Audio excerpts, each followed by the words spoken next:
Calvary స్వరము నీ కొరకే, కల్వరి స్వరము నీ కొరకే.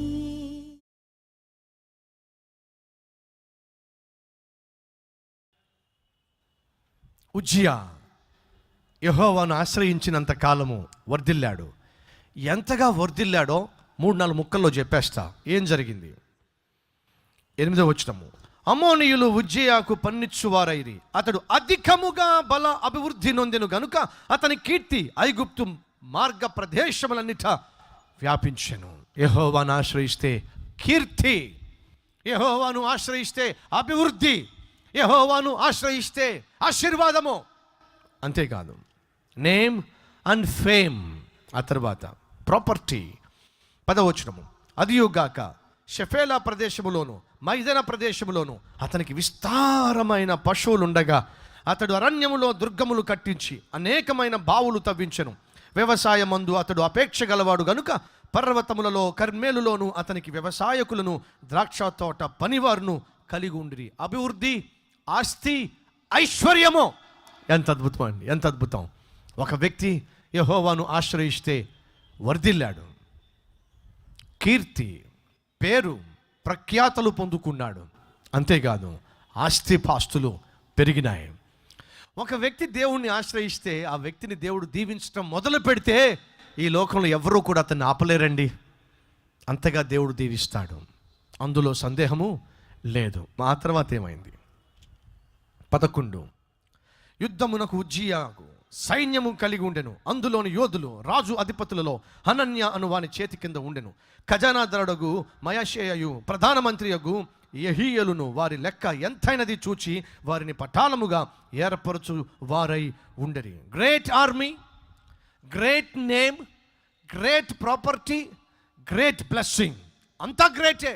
గొప్ప దీవెన, గొప్ప అభివృద్ధి, గొప్ప కీర్తి, గొప్ప ఐశ్వర్యము, గొప్ప సైన్యము. అంతేకాదు 15వ వచనము, మరియు అతడు అంబులనేమి పెద్ద రాళ్లనేమి ప్రయోగించుటకై ఉపాయశాలలు కల్పించిన యంత్రములను యెరూషలేములో చేయించి దుర్గములలోను బురుజులలోను ఉంచెను. అతడు స్థిరపడు వరకు అతనికి ఆశ్చర్యకరమైన సహాయము కలిగెను గనుక అతని కీర్తి దూరముగా వ్యాపించును. అతడు స్థిరపడేంత వరకు దేవుడు అతన్ని విడిచిపెట్టలేదండి.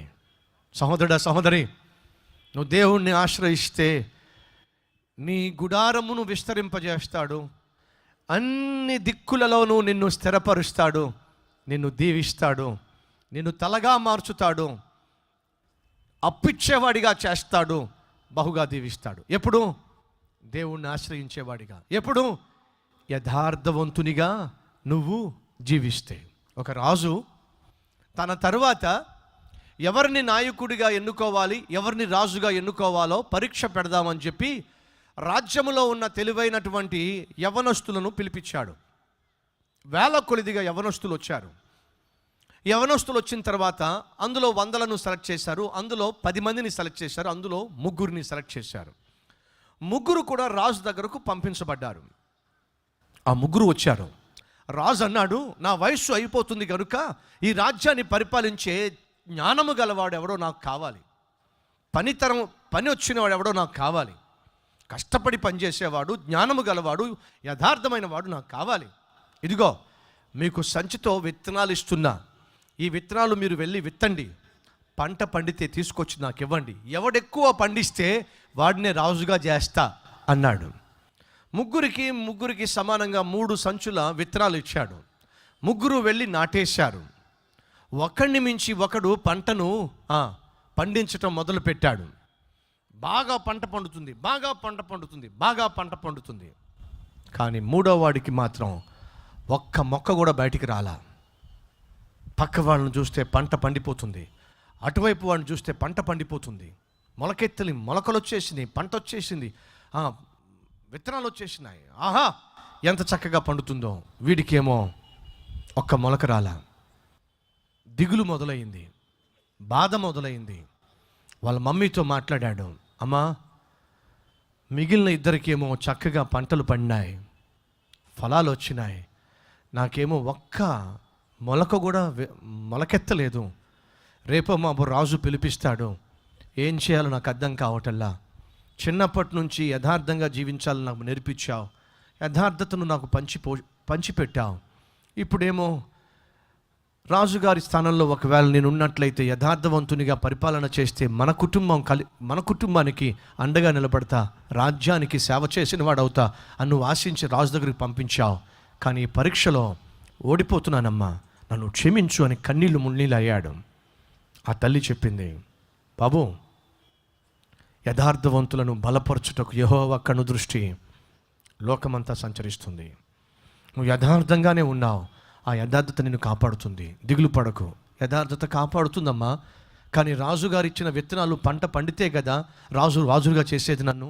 మరి ఒక్క మొలక కూడా రాలేదు కదా, ఏ ముఖం పెట్టుకొని రాజును కలుసుకోమంటావు? ఆ తల్లి చెప్పింది, అలాగే వెళ్ళి కలుసుకో. రాజు అడుగుతాడు, ఏం చేశావు? నేను ఇచ్చిన విత్తనాలు అని చెప్పి అడుగుతాడు. నువ్వు ఏం చేశావో చెప్పు. ముగ్గురు వచ్చారు రాజు దగ్గరకు, ముగ్గురు వచ్చారు. మొదటి వాడిని అడిగాడు, నీకు ఇచ్చినటువంటి విత్తనాలతో ఎన్ని బస్తాలు పంట వచ్చింది? 40 బస్తాలు వచ్చింది అని ఎంతో సంతోషంగా చెప్పాడు. భలా పనివాడా, పక్కన ఉండు. రెండో వాడిని పిలిచాడు, మరి నీ సంగతి ఏమిటి? నాకు 60 బస్తాలు పంట పండింది. ఆహా, ఎంత గొప్పవాడివి, నువ్వు కూడా పక్కనుండు. మూడో వాడిని అడిగాడు, మరి నీ సంగతి ఏమిటి? రాజా, నాకు మీరు సంచి నిండా విత్తనాలు ఇచ్చారు, ఎంతో నమ్మకంగా పొలము దున్ని విత్తనాలు విత్తాను. రేయింబగళ్ళు ఎంతో శ్రద్ధతో ఆ విత్తనాలు మొలకెత్తుతాయేమో, పంట చక్కగా పండితే ఆ పంట తీసుకొచ్చి మీకు ఇద్దామని చెప్పి రేయింబగళ్ళు ఎదురు చూశాను. ఏమైందో ఏమో రాజా, ఒక్క మొలక కూడా రాలేదు. నన్ను క్షమించండి, ఈ పరీక్షలో నేను ఓడిపోయాను. మా మమ్మీ అంది, యథార్థవంతులను దేవుడు బలపరుస్తాడని. ఆ దేవుడే మమ్మల్ని బలపరుస్తాడు.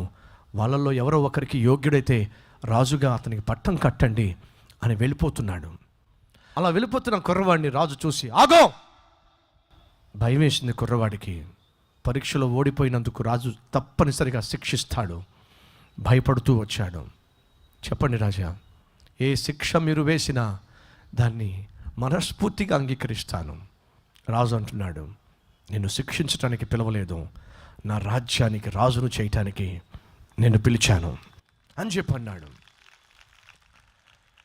ఆ మాట వింటున్నప్పుడు ఆ కుర్రవాడికి ఏం అర్థం కాల. అదేమిటి, పరీక్షలో ఫెయిల్ అయిపోతే, అందరూ చక్కగా పంటను పండిస్తే, అందరూ చక్కగా బస్తాలు బస్తాలు కూరుస్తే, ఒక్క బస్తా కూడా కూర్చలే, నేను ఎలా రాజునవుతాను? అప్పుడు రాజు అంటున్నాడు, మీకు ఇచ్చిన విత్తనాలు అసలు విత్తనాలు కావవి, ఉడకెత్తిన విత్తనాలు. ఉడికించిన విత్తనాలు పంట పండవు. వాళ్ళందరూ కూడా దొంగ విత్తనాలు విత్తి బస్తాలు బస్తాలు పంట తీసుకొచ్చారు. నువ్వు ఒక్కడివే యథార్థవంతుడిగా నాకు కనిపించావు. యథార్థవంతులనే నీ దేవుడు బలపరిచినట్టుగా నేను నా రాజ్యంలో బలపరచడానికి నిన్ను రాజుగా ఎన్నుకుంటున్నాను అని ఆ కుర్రవాడిని రాజును చేశాడండి.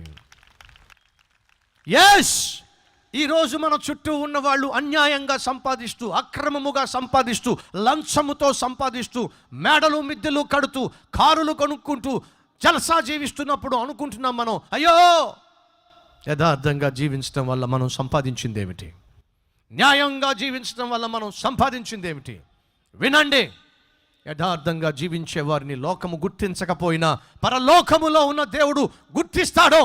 ఒకరోజు ఖచ్చితంగా ఆ వ్యక్తిని దీవిస్తాడు. ఆ వ్యక్తిని దీవించే రోజు వచ్చినప్పుడు ఏ వ్యక్తి కూడా ఆ వ్యక్తిని కిందకు దించే ప్రయత్నము చేసిన ఫలము ఉండదు. సేవలో యథార్థవంతులు దేవునికి కావాలి. తెలంగాణ ప్రాంతంలో బహు విస్తృతంగా సేవ చేయాలని ఒక రాత్రి, నేను కొన్ని సంవత్సరాల క్రితము ఒక రాత్రి అంతా దేవుడితో పోరాడుతూ ఉన్నా. ప్రభువా, 400 మంది సేవకుల్ని ప్రభువా, నమ్మకమైన యథార్థవంతులైన సేవకులను దయచేయి ప్రభువా, బహు విస్తృతమైన సేవ చేయాలని, సంఘాలు స్థాపించి ఆత్మను రక్షించాలని ఆశపడుతున్నాను ప్రభువా. 400 మంది సేవకులను, యథార్థవంతుల్ని ప్రభువా అని ప్రార్థన చేస్తూ ఉంటే దేవుడు నాతో మాట్లాడాడు. నీకు 400 మంది యథార్థవంతులైన సేవకులు కావాలా? అవును ప్రభువా. 400 మందికి ఇస్తే గొప్ప సేవ చేస్తావా? అవును ప్రభువా. ఊరుకో సతీషం, నాకే దొరకట్లా, నీకెప్పుడు ఇవ్వాలి నేను? ఏమిటి? యథార్థవంతులైన సేవకులు నాకే దొరకట్లా. యథార్థవంతులైన సేవకులు బై బర్త్ పుట్టుకురారు. యథార్థవంతులను వాక్యముతో సిద్ధపరచాలి. దేవుడు నాకు నేర్పించాడు, యథార్థవంతులను తయారు చేయి, యథార్థవంతులను సిద్ధపరచు, వాక్యముతో వారిని సిద్ధపరచు. నిన్నటి దినాన వర్షం పడినప్పుడు, ఆ వర్షంలో మొత్తం గ్రౌండ్ అంతా పూర్తిగా తడిచిపోయినప్పుడు, కార్పెట్లు అన్నీ కూడా తడిచిపోయినప్పుడు మీరు చూసారా లేదో, నా ప్రియ తమ్ముళ్ళు టవల్స్ పట్టుకొని మీరు కూర్చునేటటువంటి కార్పెట్స్ మురికి లేకుండా చక్కగా ఇంటిలో నీట్గా క్లీన్ చేసి పెడతారే, అలా క్లీన్ చేస్తూ ఎక్కడ మీకు ఇబ్బంది లేకుండా చైర్స్ అన్నీ క్లీన్ చేస్తూ, కింద కార్పెట్స్ని క్లీన్ చేస్తూ కనిపించారు. చూశారు?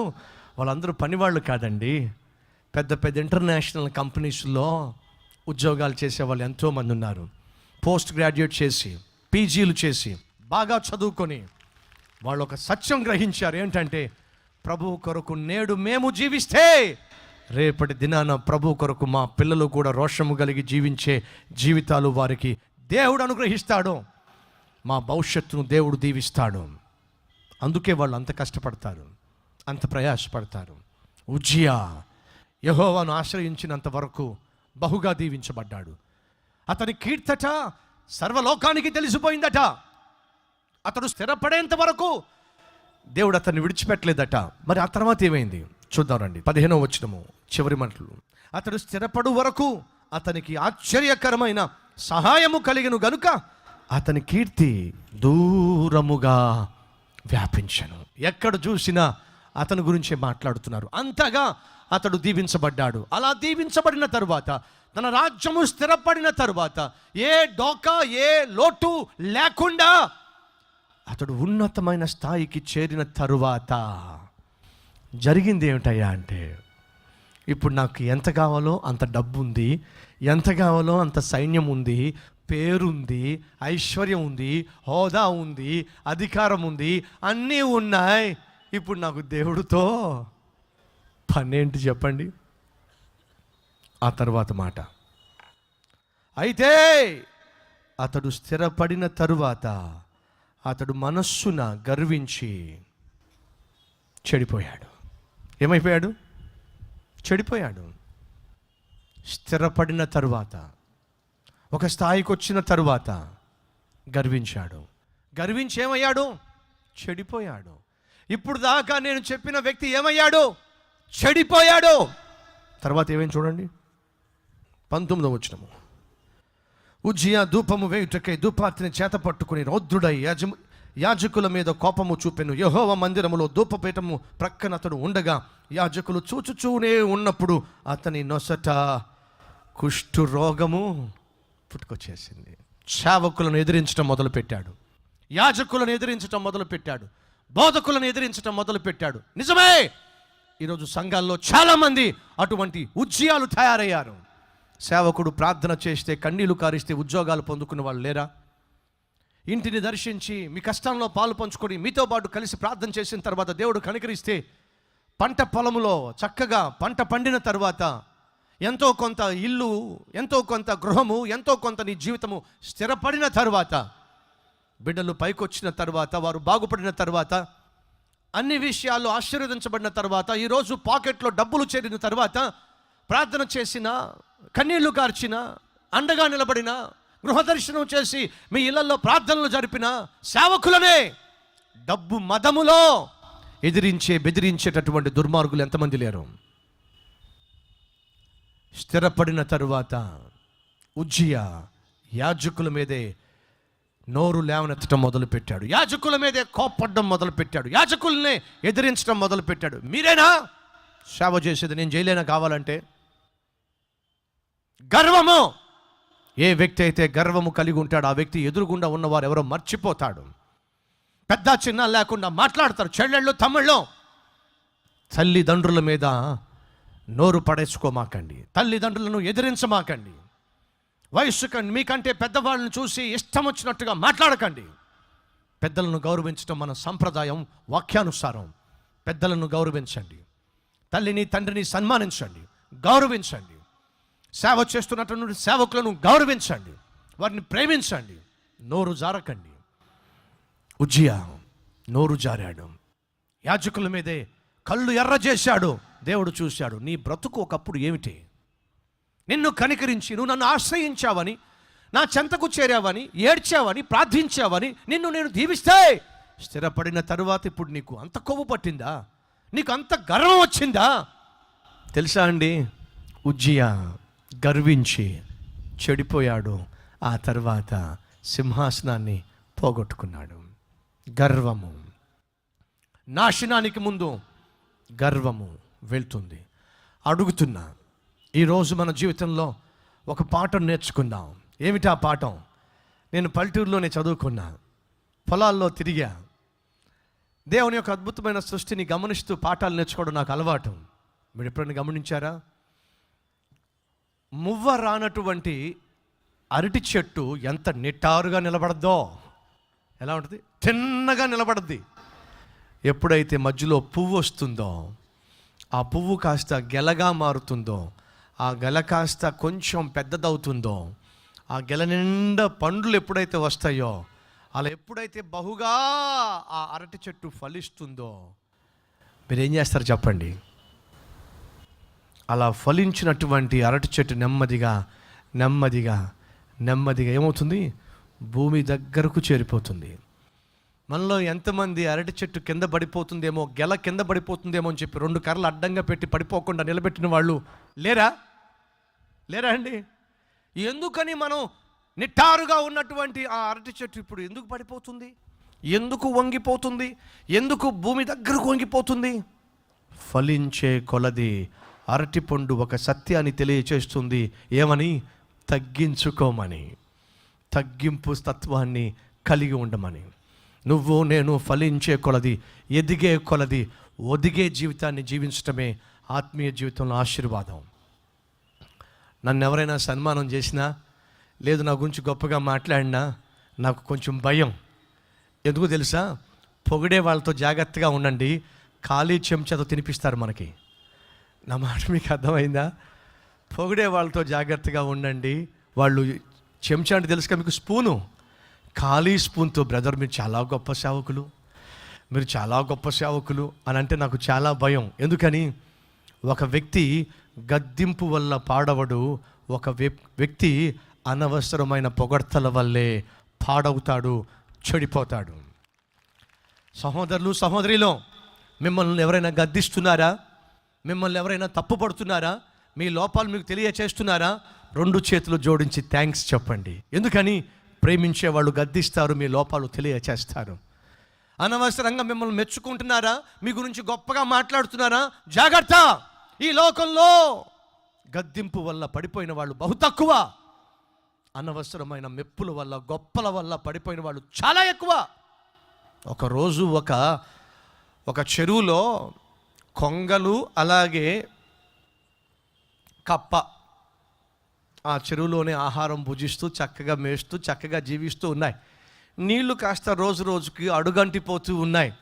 కొంగలు అనుకున్నాయి, ఈ చెరువులో నీళ్ళు అయిపోతున్నాయి కాబట్టి మనం వెళ్ళిపోదాం, వేరే చెరువుకు వెళ్ళిపోదాం అని అంటూ ఉంటే మధ్యలో కప్ప అంది, మరి నా సంగతి ఏమిటి అని చెప్పి, మరి నువ్వు కూడా మాతో వస్తావా? మేమైతే చక్కగా ఎగిరిపోతాం, ఇక్కడ ఎగిరిపోతాం, మరొక చెరువు దగ్గర దిగుతాం, మరి నువ్వైతే అలా ఎగరలేవు కదా, మరి నేను ఎలా తీసుకెళ్ళాలి మేము అని ఆలోచన చేసి కొంగలు ఒక తలంపుకి వచ్చినాయి. ఇదిగో ఓ పని చేయి, మా 2 మెడల మీద ఒక కర్ర పెడతాం, నువ్వు నోరు మూసుకొని ఆ కర్రను పట్టుకో, మేము ఎగురుతూ ఉంటాం, మధ్యలో కర్ర పట్టుకో, కర్రను నువ్వు నోటితో కర్ర పట్టుకో, మేము ఎక్కడ వాళ్తే నువ్వు కూడా అక్కడ వాల్ది కానీ అని చెప్పి చక్కగా 2 కొంగలు వెళ్తున్నాయి, మధ్యలో కప్పేమో వేలాడుతూ ఉంది.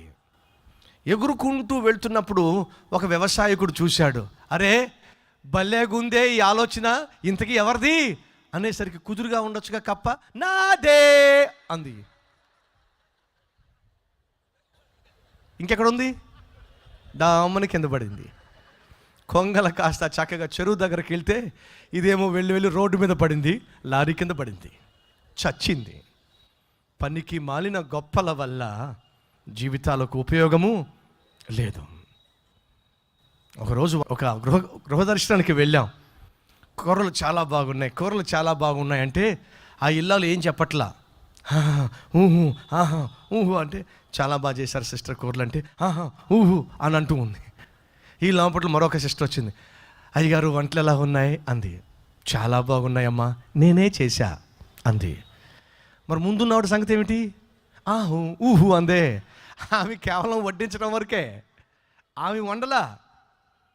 సొమ్మొకరిది వద్దండి మనకి జీవితం. అనవసరమైన చెప్పచ్చుగా, బ్రదర్ వాస్తవంగా నేను వండలా, మా చెల్లి వండిందని చెప్పచ్చు. చెప్పం, బాగుందా పరువులు పోతాయి అనవసరంగా. ఆత్మీయ జీవితంలో గర్వము మనల్ని నాశనం చేస్తుంది. గర్వించే కదా ఉజ్జియా పతనమైపోయింది, గర్వించే కదా సౌలు సింహాసనం కోల్పోయింది, గర్వించే కదా గొల్యాతు తన తలకాయని పోగొట్టుకున్నాడు, గర్వించే కదా పరలోకం నుంచి సైతాను కిందకు త్రోయబడ్డాడు. బైబిల్ సెలవిస్తుంది, నాశనానికి ముందు గర్వము నడుస్తుంది, ఘనతకు ముందు వినయము నడుస్తుంది. సహోదరులు సహోదరులు, వినయమును ధరించుకోండి, తగ్గింపు తత్వాన్ని ధరించుకోండి. మాట తీరులో తగ్గింపు, జీవితంలో తగ్గింపు. ఎంత ఎదిగినా సరే ఒదిగినటువంటి తత్వము కలిగి జీవిస్తే ఎంత బాగుంటుంది. అహంభావంతో మాట్లాడకండి, అహంకారంతో మాట్లాడకండి. ఆత్మీయంగా సంఘంలో, కుటుంబాల్లో, బంధువుల మధ్య, ఉద్యోగాలు చేసే చోట తగ్గింపు తత్వమే ఒక వ్యక్తిని హెచ్చిస్తుంది. కనుక దీనత్వాన్ని కలిగి జీవించండి. దావీదు భక్తుడు అంటాడు, నేను నరుని కాదు, నేను పురుగును అని అన్నాడు. పురుగా అండి దావీదు? కాదు. తగ్గింపు తత్వం ఏం చేసింది? అతన్ని రాజును చేసింది. సౌలు కూడా పడి దావీదును చంపాలని ప్రయత్నం చేస్తే, దావీదా నాయనా, కుక్కిన పేను లాంటి వాడిని నేను, నా జోలికి ఎందుకు వస్తావు నాయనా? నల్లి వంటి వాడిని నేను, నన్ను ఎందుకు తరుముతావయ్యా అడుగుతున్నా. దావీదు నిజంగానే నల్లే? చెప్పండి, నల్లే అండి? గొల్లియాతు నిలబడి, రండిరా ఎవడొస్తాడో ముందుకి అంటే ఒక్కడ ముందుకెళ్ళా సౌలుతో సహా. అటువంటి రోజు ఒక్క దావీదు ముందుకెళ్ళాడు. నువ్వు బల్లెముతో వస్తున్నావురా, నేను జీవము కలిగిన సైన్యములకు అధిపతియగు యెహోవా పేరట నేను వస్తున్నా, యుద్ధము యెహోవాదే అని వెళ్ళాడు. వాడు తలకాయ నరికేశాడు, తలకాయ తెచ్చేశాడు. యెహోవా పేరటను వెళ్ళాడు, అద్భుతం చేశాడు. గర్వించిన గొల్యాతు ప్రాణం పోగొట్టుకున్నాడు. అటువంటి గొల్యాతును చంపిన దావీదు అంటాడు, నేను నల్లి లాంటోడినయ్యా. నల్లులు మీకు తెలుసుగా, నులక మంచాలకు ఉంటాయి, కుక్కితే చేస్తాయి. దావీదు అంటాడు, నల్లి లాంటోడిని. వాస్తవమా? కాదండి. దావీదు కళ్ళు ఎర్ర చేస్తే సౌలు గజగజ వనకాల్సిందే. కానీ ఎంత తగ్గింపండి. బైబిల్ సెలవిస్తుంది ఏమండి? దీనులను దేవుడు హెచ్చిస్తాడు, తన్ను తాను హెచ్చించుకొని వాడిని తగ్గించి పడేస్తాడు, తన్ను తాను తగ్గించుకుని వాడిని హెచ్చిస్తాడు. దేవుడు నిన్ను హెచ్చించాలి ఆశిస్తున్నావా? తగ్గించుకో. దేవుడు నిన్ను ఘనపరచాలని ఆశిస్తున్నావా? తగ్గించుకో. ఒకరోజు నా దగ్గరికి ఒక సేవకుడు వచ్చాడు. అయ్యా, పలానా స్పీకర్ని పిలిచా, రానని మొహం మీద చెప్పేశాడు. అయ్యా మీ పేరు వేసాం కదయ్యా పాంప్లెట్లు. ఏమనుకుంటున్నావు నువ్వు? నా పేరు రెండో పేరు వేస్తావా? ఏ నాకంటే ముందు వాడి పేరు ఏం గొప్ప, ఆయనలో ఏం గొప్ప, ఏం ప్రసంగం? రెండో పేరు వేశాడంటే అంతే. మొదటి పేరు కాకుండా రెండో పేరు వేస్తే మీటింగ్ రాలా ఆయన స్పీకరు. నన్ను రెండో వాడిగా వేస్తావా? ఎప్పుడైతే ఆ మాట వాళ్ళు చెప్పారో అది నేను విన్నానో, నా జీవితంలో ఒక నిర్ణయం తీసుకున్నా. ఏడో తెలుసా, ఈ రోగం నాకు కూడా వస్తేమో అని చెప్పి అప్పటి నుంచి ఎప్పుడు కూడా మీటింగ్స్కి వెళ్ళినప్పుడు పాంప్లెట్లు ప్రింట్ చేస్తే ఎప్పుడు ఆ పాంప్లెట్ చూసే సాహసం నేను చేయలే. పాంప్లెట్లు పోస్ట్లో పంపించినా చూడడానికి సాహసం చేయలే. పక్కన పెట్టండి ఆ పాంప్లెట్స్. ఎందుకని? నాకు కావాల్సింది పేరు కాదు, నాకు కావాల్సింది ఆత్మలు. ఆత్మలను సంపాదించడానికి దేవుడు నన్ను పిలుచుకున్నాడు, కానీ పేరు సంపాదించడానికి, గొప్పలు చెప్పుకోవడానికి మాత్రం మనల్ని కానే కాదు. మనల్ని మనం తగ్గించుకున్నప్పుడు దేవుడు హెచ్చిస్తాడు. కాబట్టి చెప్తున్నా ప్రియ సహోదరి సహోదరుడా, తగ్గించుకో. గర్వంగా మాట్లాడొద్దు, గర్వంగా జీవించొద్దు.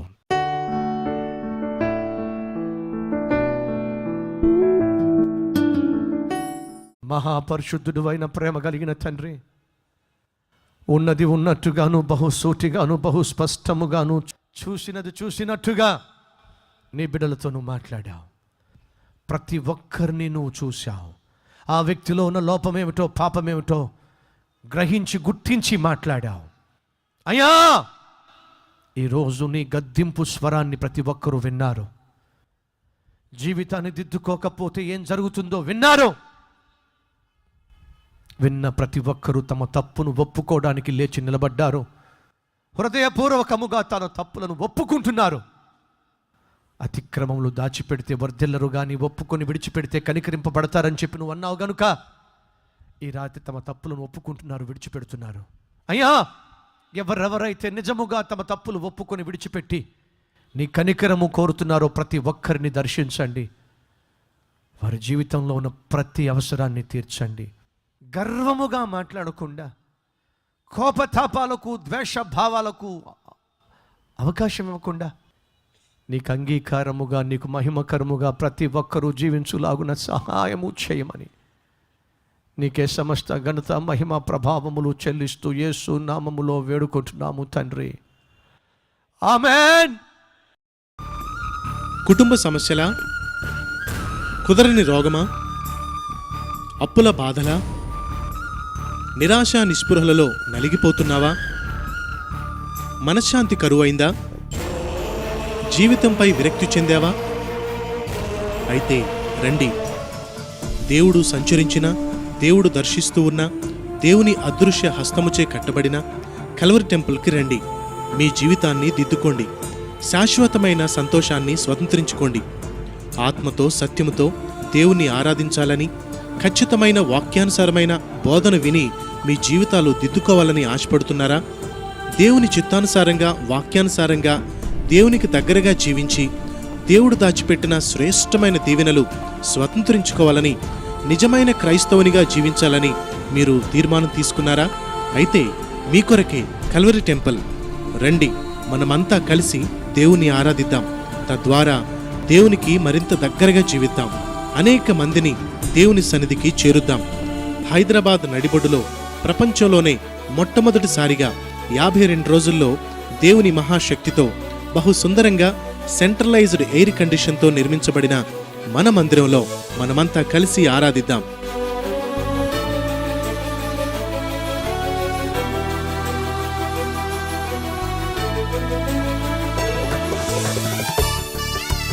కల్వరి టెంపుల్ని దర్శించవలసిన address Calvary temple road, Hyder Nagar, Hyderabad. రండి, మీ దుఃఖదినములు సమాప్తమగును.